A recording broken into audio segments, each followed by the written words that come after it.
Undang-Undang 39, 1999, 26, 2000 sebagai mekanisme prosedural penyelesaian HAM itu sendiri. Tapi semua instrumen itu sampai hari ini belum ada kasus HAM yang menjadi contoh, yang punya kekuatan hukum tetap yang kita jadikan sebagai patokan bahwa pernah ada kasus ini sampai tuntas antara pelaku dan korban di negara kita. Sebenarnya sebelum saya masuk ke tema yang lebih khusus yang dikasih oleh panitia, mungkin apa yang saya sampaikan nanti Prof. Arya juga, mungkin hal yang paling prinsip sekali itu adalah kita harus memahami HAM itu sendiri dulu, karena ini prinsip sekali. Karena ada orang bicara HAM, ada orang bicara hukum HAM. Ini dua konsep yang mendasar sekali. Kalau HAM, maka yuridisnya dan moralnya ada. Tapi kalau hukum HAM, berarti yuridisnya saja. Jadi ini orientasi dari dua konsep besar ini, HAM, hukum HAM. Kalau HAM, hak dan kewajiban yang sudah diatur dan belum diatur ada di dalam. Ada pesan yuridis, ada pesan moral. Tetapi kalau hukum HAM, berarti semua hak dan kewajiban yang sudah diinstrumenkan semua, baik di HAM internasional, HAM nasional, regional, dan HAM lokal. Jadi ini semua instrumen hukum itu digariskan semua untuk kita pakai semua sebagai aturan main, terutama dalam mekanisme penyelesaian HAM itu sendiri. Jadi kalau kita bicara HAM, sampai kapanpun tetap koma, tidak ada titik. Kalau kita lihat dengan pengalaman yang sudah ada. Kenapa? Karena persoalan HAM ini berkaitan dengan, kalau saya dan Prof. Arya itu bilang, kejujuran saja. Soal kejujuran. Kalau bicara aspek hukumnya, maka yang dipertaruhkan adalah pembuktian. Tapi kalau bicara moral, berarti kejujuran. Semua tergantung kepada subjeknya saja. Subjek itu siapa? Subjek hukum itu adalah manusia dengan lembaga, termasuk negara itu sendiri. Karena apalagi kalau kita bicara HAM berat itu berarti siapa pelakunya, siapa pemegangnya, siapa pelaku HAM-nya, subjek pelanggaran HAM berat itu siapa, dan siapa pemegang dan pelaksana HAM itu sendiri. Ini kan semua dalam ruang-ruang konsep semua yang harus kita pahami baik. Kenapa kasus Wasior, kasus Habib terakhir bebas?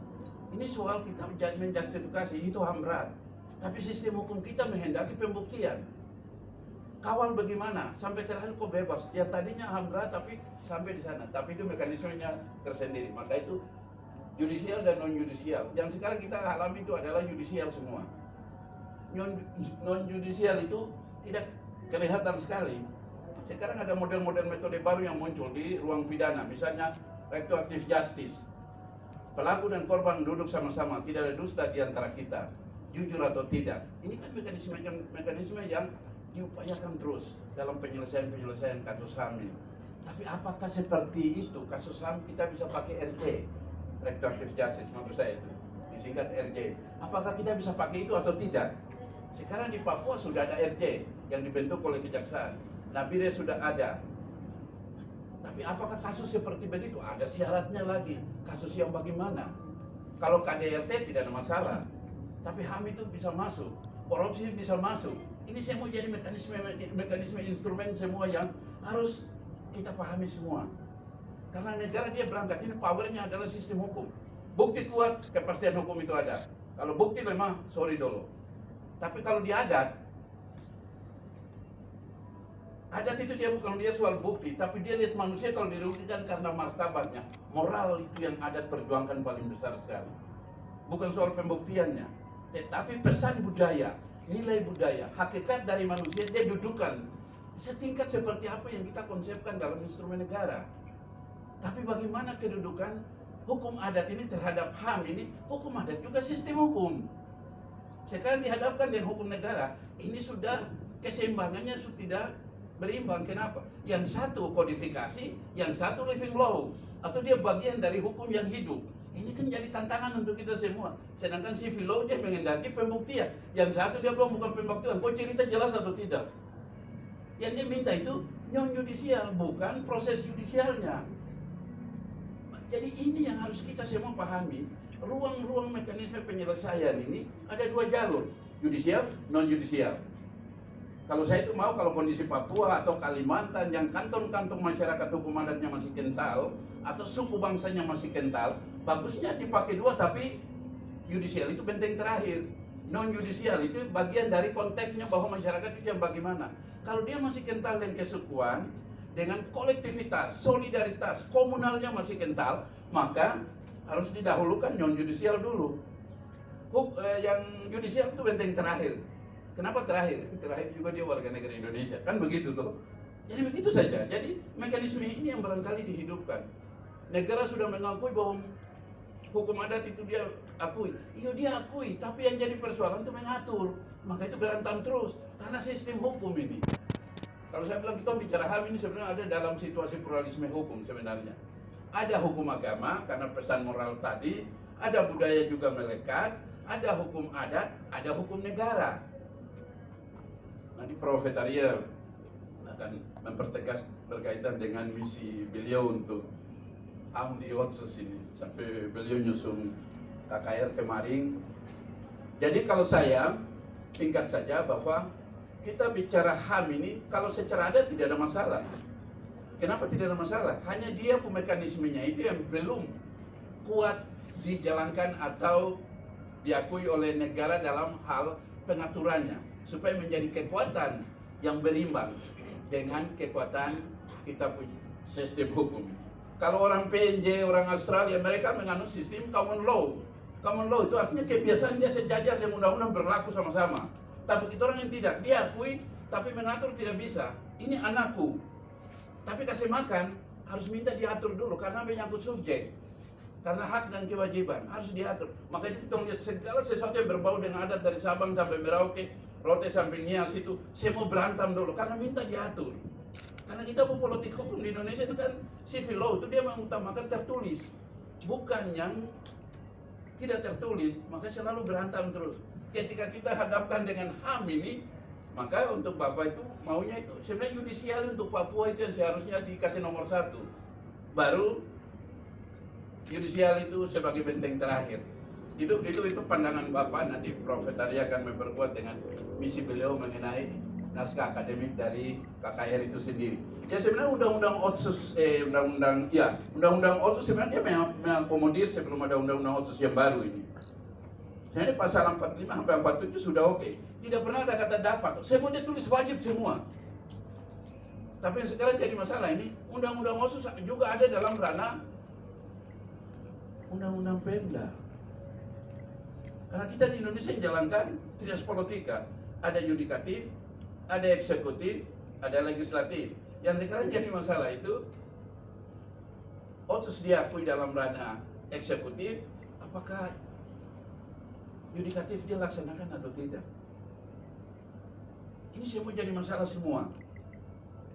Jadi kalau di adat itu sebenarnya mekanisme adat ini, RJ ini sebenarnya cocok itu belum. RJ ini kan nama baru dari ilmu pengetahuan, terutama di bidang hukum pidana saja. Sebenarnya itu di adat itu harus jalankan RJ. Panggil datang pelaku, panggil dia keluarga, duduk sama-sama bicara, selesai. Terus ganti rugi yang dia perjuangkan itu melekat dengan keadilan. Keadilan itu bukan individu, harus kolektif. Jadi ganti rugi itu kalau dikasih itu berimbang dengan keluarga intinya, marganya, sukunya, harus berimbang. Saya mau respon, oke, cocok, kita terima. Ini yang pernah tidak diakomodir oleh negara dalam hal kolektivitasnya, tapi diakui karena individu. Memang sistem hukum kita seperti begitu. Dia bukan akui kolektifnya, dia akui ke individu. Biar berjuang rame-rame, tapi terakhir siapa yang punya ide?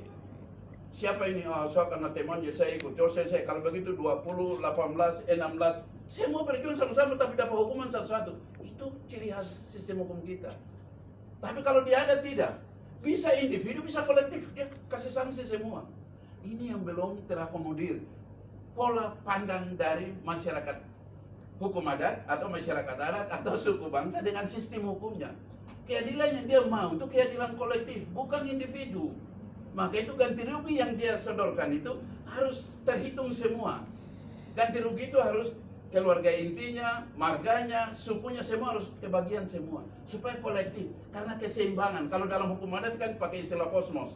Osmosis itu artinya keadilan, dia capai sudah berimbang semua. Hubungan sesama, hubungan dengan lingkungan alam, hubungan dengan Tuhan. Ini yang dimaksud dengan keadilan dalam non-judicial untuk HAM.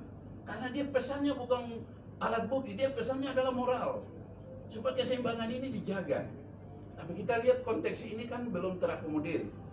Terus terang saja, kita semua yang belajar hukum ini kan dengan kurikulum yang terdogma dengan sistem civil law Eropa kontinental. Kepastian hukum, alat bukti kuat. Kalau tidak, batal demi hukum. Nah, kalian belajar hukum kita seperti itu. Ini yang disebut hukum positif. Tapi bagaimana hukum yang satu ini? Dia kan sistem hukum juga. Ini yang sampai hari ini hanya pengakuan. Yang jadi masalah adalah pengaturan. Konstitusi akui, tapi aturnya garantan dulu. 18B akui, 28I ayat 3 akui identitas masalah HAM untuk masyarakat tradisional. Diakui semua, tapi yang jadi masalah aturnya. Kenapa atur? Karena ini. Sekarang KUHP pidana baru nih, dia suka masuk living law, masuk hukum yang hidup. Tapi saya itu hanya bayangkan, kita bersistem hukum ini harus, alat bukti harus teridentifikasi dengan panca indera. Tapi kalau cinta ditolak, ayo bertindak, siapa yang mau buktikan dalam sistem hukum kita? Susah toh. Cinta ditolak maksudnya pakai ilmu magic.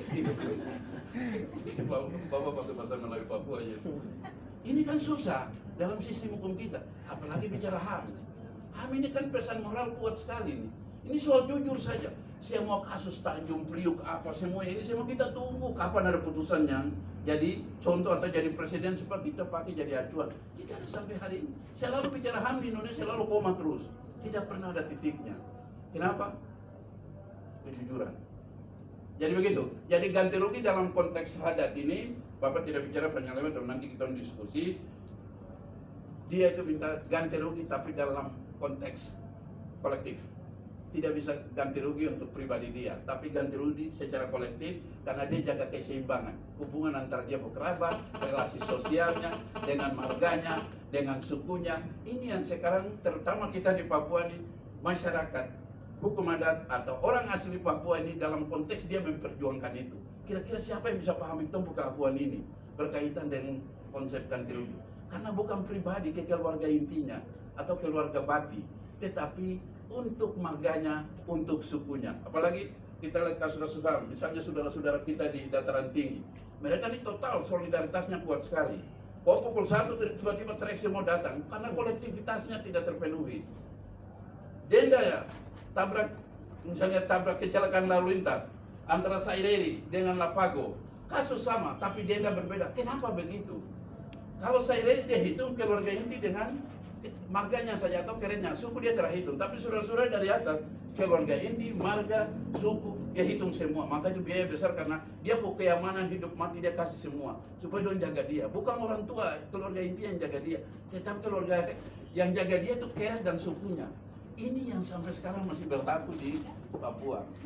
Jadi kalau kita buat segala sesuatu yang berhubungan dengan latar belakang budaya dan hukum adat, ini pasti. Jadi kalau orang bilang jangan jauh-jauh, kalau supirin dia bawa sampai misalnya ada babi lewat, saya langsung tok dia, hati-hati, denda ada lewat. Kenapa? Karena Bapak pahami bahwa memang konteks saudara-saudara kita terutama dari dataran tinggi, mereka punya budaya begitu, hukum adat begitu, dan ini dibawa sampai kepada HAM juga. Dan ini sangat melekat karena ini bicara nilai, bicara norma. Ini semua kan padu di dalam subjek itu sendiri. Saya kira begitu. Jadi ganti rugi dalam konteks Papua untuk masyarakat Tuhan selalu dia lihat bukan individu, dia lihat kolektif. Jadi ganti rugi yang dikasih dia lihat manusia sebagai bukan karena alat bukti untuk dibuktikan, tetapi dia lihat manusia sebagai bagian dari moral, yaitu martabatnya sendiri. Sehingga kolektivitas ganti rugi dia lihat dalam stratifikasi yang tadi Bapak gambarkan. Ini saya lempar saja, mudah-mudahan nanti kita diskusi baru kita kembangkan lebih detail. Saya kira begitu saja. Saya kembalikan ke moderator. Terima kasih.